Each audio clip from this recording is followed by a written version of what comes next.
بعد الفيديو ما قبل الأخير اللي كنت درته في قناتي تحت عنوان تحدي توفير مبلغ الشطر الثاني لشقة من نوع F3 و F4 من برنامج ADIA 3، جاتني تعليقات يطلب مني أصحابها نعطيهم حلول باش يوجدوا مبلغ الشطر الأول من ثمن شقة ADIA 3، سواء كانت شقة من نوع F3 ولا شقة من نوع F4. مساء الخير عليكم، جاسباركم بخير وعلى خير. وقبل ما نبداو لا فيديو صلوا وسلموا على سيدنا وحبيبنا محمد رسول الله عليه أفضل الصلاة والسلام. بعد ما ظهرت نتائج دراسة طلبات شقق ADIA 3، كاين ناس قبلوهم مبدئيا ولا مؤقتا راهم يستناو باش يبعثوا لهم أوامر الدفع ولا لي زور دو فيرسمون ويخلصوا الشطر الأول اللي يمثل نسبة 10% من ثمن الشقة. وكاين ناس رفضوهم مبدئيا ولا مؤقتا راهم عطاوهم فرصة للطعن حسب كل حالة، وعطاوهم أجال شهر من 27 جويي إلى 27 أوت 2025، وزادوا مدوا لهم أجال الطعن حتى 6 سبتمبر 2025. وبعدها تظهر نتائج الطعون بحول الله يكونوا مقبولين، وبالتالي رايحين يبعثوا لهم أوامر الدفع حسب نوع الشقة اللي راهم مقبولين فيها، سواء كانوا المكتتبين مقبولين للمرة الأولى ولا مقبولين بعد الطعن، رايحين يتلقاو أوامر بالدفع للشطر الأول من سعر الشقة نتاع ADIA 3. كاين اللي وجدوا مبلغ 10% من مبلغ الشقة، وكاين اللي وجد نصيب قليل ولا كتير، وكاين اللي ما طمو والو، راهم حايرين كيفاش يجيبوا مبلغ هذا الشطر. اليوم جبت لكم بعض الحلول السريعة واللي تعتبر تحدي باش يوفروا مبلغ الشطر الأول. الحل الاستعجالي الأول هو طالب سلفية من مؤسسة العمل. كاين بزاف شركات ومؤسسات عندهم مصلحة الشؤون الاجتماعية ولا النقابة تضرب على مصالح العمال والموظفين.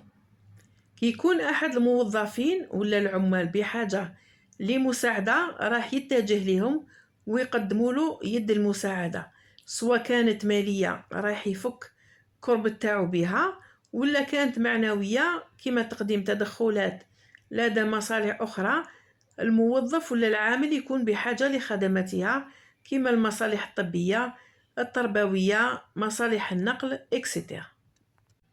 رايح المكتتب يطلب سلفية بقيمة مبلغ الشطر الأول بمجرد ما يبعثوا له أمر الدفع، وإذا كانوا يمدوا مبلغ معين برك على جال كثرة الطلبات ولا ما عندهمش السيولة المالية، معليش، المهم دبرت مبلغ معين زيد عليه وخلص الشطر الأول. وإذا كان عندك قيمة الشطر الأول دير سلفية وخليها للشطر الثاني، ومن بعد رايحين ينحولك أقساط شهرية حتى تكمل مبلغ الدين بدون فوائد. الحل الاستعجالي الثاني هو الدخول في الجمعيات المالية. كاين بزاف موظفين وعمال يديروا جمعية ولا دارت كما يقولوا لها في بعض المناطق ولا كوتيزاسيون، كل مجموعة وشحال يكون عدد تاعها وكيف راهم متفاهمين شكون يديها الأول، ولا راهم متفاهمين على الأدوار، واحد يديها في الشهر الأول والآخر يديها في الشهر الثاني وهي رايحة حتى يدوها كامل، وكل واحد يحط مبلغ معين كل شهر حتى تدور عليهم كامل، ويتفاهموا على المبلغ اللي يتجمعوه والمبلغ اللي يدفعوه شهريا. وبويسك انت راك مزروب باش تدفع الشطر الأول، رايح تدي انت الجمعية في هذا الشهر وعلى الأكثر تديها في الشهر الجاي. نعطو مثال، حبيتوا تتجمعوا مبلغ 20 مليون في الشهر، هذا هو مبلغ تاع الجمعية، وانتم 10 أشخاص، كل شخص يحط 2 ملايين في الشهر، يعني 10 أشخاص هذو رايحين يلموا 20 مليون في الشهر، وكل واحد يديها مرة. بعد مرور 10 شهور هذو الأشخاص 10 رايحين كامل يدوا 20 مليون في الشهر اللي يكون الدور تاعو، بصح لازم يحط كل شهر 2 ملايين. وباش تنجحوا في هذه الجمعية لازم كل واحد يكون ملتزم بالعهد تاعو ومستمر طيلة هذه المدة نتاع 10 شهور. وكل جماعة كيفاش يتفاهموا بالنسبة لمبلغ الجمعية ومدة الجمعية والمبلغ الشهري الملزم بدفعه كل عضو بالجمعية. كاين مثلا يدخلوا 4 أشخاص، كل شخص يدفع 5 ملايين في الشهر، على 4 شهور كامل يدو 20 مليون، وكل واحد على حسب الظروف تاعو وواش من جمعية يقدر يدخل فيها. الحل الاستعجالي الثالث هو رهن الذهب عند البنك. مسألة رهن الذهب عند البنكة ما على باليش إلا حلال ولا حرام، بصح الناس بزاف راهم يديروه، وعوض ما الناس تروح تبيع الذهب تاعها وتخسر فيه، وخاصة مع التذبذب اللي راه تشاهدوا أسعار الذهب كي تبعكاسي، رايحين يرهنوه عند البنكة. كيما في العاصمة هو البنك اللي راه يقوم بالعملية هذه، البنك اللي جا في رويسو، رهنوا الذهب بقدر مبلغ الشطر الأول ولا المبلغ اللي خاصكم، ما ترهنوش الذهب تاعكم كامل. تخلوا الذهب المرهون لمدة معينة، إذا فتح ربي وطميتوا مبلغ الذهب المرهون وتزيدوا عليه شوية دراهم، كما تعرفوا البنك ما يرحمش، هذا هو الدخل تاعو وهذه هي المعاملة تاعو. وروحوا خرجوا ذهبكم، تبقى قيمته المالية وزيد ما خسرتوش ذهبكم، يبقى على حاله. وكاين اللي يقولوا انه حرام ولا فيها شبهة، إبا اللي يشوفوا هكا يروحوا يبيعوا الذهب تاعهم كاسي ويسلكوا حوالهم، وكي يفتح ربي يعاودوا يشروا الذهب من جديد. الحل الاستعجالي الرابع هو يديروا التيليطون ولا حملة جمع المال. الشخص اللي يكون ميسور الحال راح يقدر يطم مبلغ الشطر الأول بسهولة، بصح كاين أشخاص اللي غالب عليهم ما يقدروش يتجمعوا حتى نصف مبلغ الشطر الأول.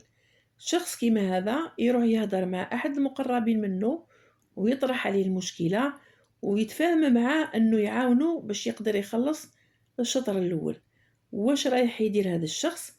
يتصل بالمعارف والأقارب والأصدقاء ويشرح لهم مشكلة السيد ويطلب منهم يعاونوه باش يقدروا، ما يضغط على حتى واحد، والأشخاص هذو رايحين يمدوا نصيب كل واحد على حساب قدرته. ويمكن أنه الشخص هذا يجمع مبلغ الشطر الأول ولا أكثر، وإذا ما قدرش يطم مبلغ الشطر الأول رايح يزيد يدير لو بوسيبل تاعو باش يكمل بقية المبلغ. دوك يجيني واحد ويقول لي هذا رايح يطلب وهذه طياح تقدر وهذا ذل، أنا نقول لك الله غالب على السيد، إذا ما قدرش يجمع المال باش يستر ولادو يدير هذه الطريقة ولا يروح يسرق ويدير الحرام، شكون خير؟ الطريقة هذه كان يديروها على المباشر في التلفزة الجزائرية في الحالات المستعصية، وداروها ثاني بعد الاستقلال وين نحات النساء الجزائريات الحرات ذهبهم وحطوه باش يخرجوا البلاد من الأزمة الاقتصادية اللي دارها فيها الاستعمار. الحل الاستعجالي الخامس هو بيع وسائل النقل المتوفرة عندهم. كاين بعض المكتتبين عندهم سيارات قديمة ولا جديدة، دراجات نارية، دراجات هوائية، إذا تعسر عليهم الأمر يمكن أنهم يبيعوا أحد الوسائل هذه المتوفرة عندهم ويسلكوا حوالهم. يجيني واحد درك ويقول لي وانا كيفاش راح نتنقل باش نروح نقضي باش نروح الخدمة، ونقول له إذا كانت الخدمة تاعك قريبة روح أبي، كاين ناس بزاف راهي تروح الخدمة على رجليها، صحة وتوفير وحفاظ على البيئة.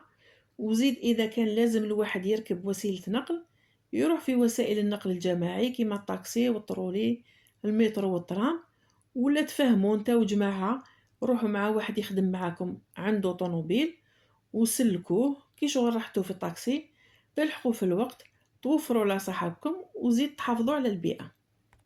الحل الاستعجالي السادس هو بيع قش الدار.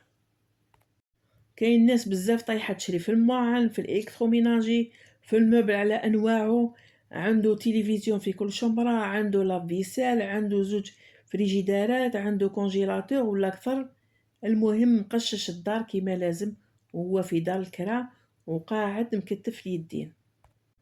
روحوا يا جماعة بيعوا هذا القش قد ما توصلوا باش تلحقوا مبلغ الشطر الأول، وكي يعطوكم الدار عاودوا شروا قش جديد متناسق يمشي مع العصر ونوع الشقة، ديروا واش تسحقوا وعلى حسب مساحة الشقة. المهم هذا القش اذا بقى عندكم حتى تسكنوا في لاديال راه يقدام ويخسر وتضطروا تشروا قش جديد كي تسكنوا في الدار الجديده. وفي الاخر نقول لكم اذا عجبتكم لا فيديو جامي كومونتير حلو كيما نتوما، واللي ما راش مشترك يدير اشتراك فضلا وليس امرا، وبقاو على خير ونتلاقاو في صحه الخير بحول الله.